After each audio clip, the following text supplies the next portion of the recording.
Hey guys, ini unit Amir customer sudah minat punya. Cuma I buat video untuk dia tengok. Dia belum tengok kereta lagi. So ini adalah Unregistered 2021 Alphard hitam yang ada original body kit, dua exhaust original, sama dapat. Ada spare tayar lagi. Surprisingly, ada roof monitor, DVD player lagi. Jadi ini dijual harga hanya 182,000. Dia memang minat. Lepas itu sekarang tengok kereta dalam dia ya. Okey, ini memang original, bukan pasang sini dari Japan report ada. So ini cantik, conditionnya high spec mirror, ada siap door visor bukan semua unit ada door visor. Lepas itu kita tengok dari belakang dulu. Alphard hitam, nampak? Alphard hitam. Yes. Ini exhaust original. Kita tengok bawah dia. Kita tengok bawah dia. Tengok, nampak tak? Dua exhaust original Motorista. Nampak ini biasa exhaust bukan macam ni. So kita tengok dia ada kamera, reverse kamera. Okey, kita tengok dalam dia. So dia untung tau, ini kereta tak ada bau rokok, tak ada bau busuk, tak ada bulu haiwan lagi pun. Ada spare tayar. Ini yang susah mau cari sebab dia ada satu lock untuk original spare tayar. Okey. Dia ada sunroof moonroof lagi.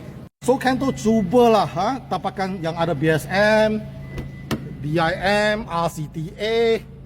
Ada ni roof sunroof moonroof, ada roof monitor tak perlu pasang lagi, harga pun cun, condition cantik. Kento memang tak pusing mileage punya. Mileage 80,000, 100,000, Kento pun jual macam tu juga. Cuma harga mau murah lah. Okey, ni dia ada reverse cameras, dia ada ni DVD player lagi, tak semesti ada.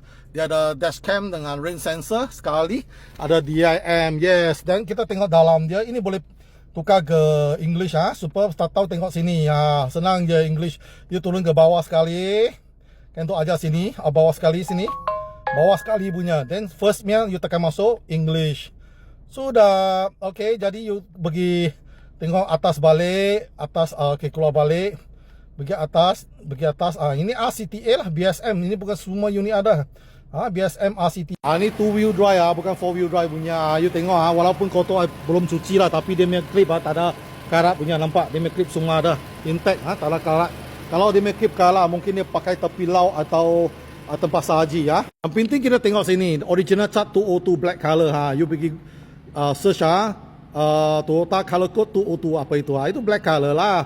AGH 30 adalah 2-wheel drive. Kalau 35 ada 4-wheel drive. Jadi chassis number dia, you mau beri report boleh, go ahead. So ini gear transmission je K115. Kalau you nak tahu, you pergi search transmission Toyota K115, dia akan keluar, kasih you tahu dia punya CVT gear macam mana. Okay, sesiapa berminat beri kereta dengan Kento, boleh cuba loan dulu.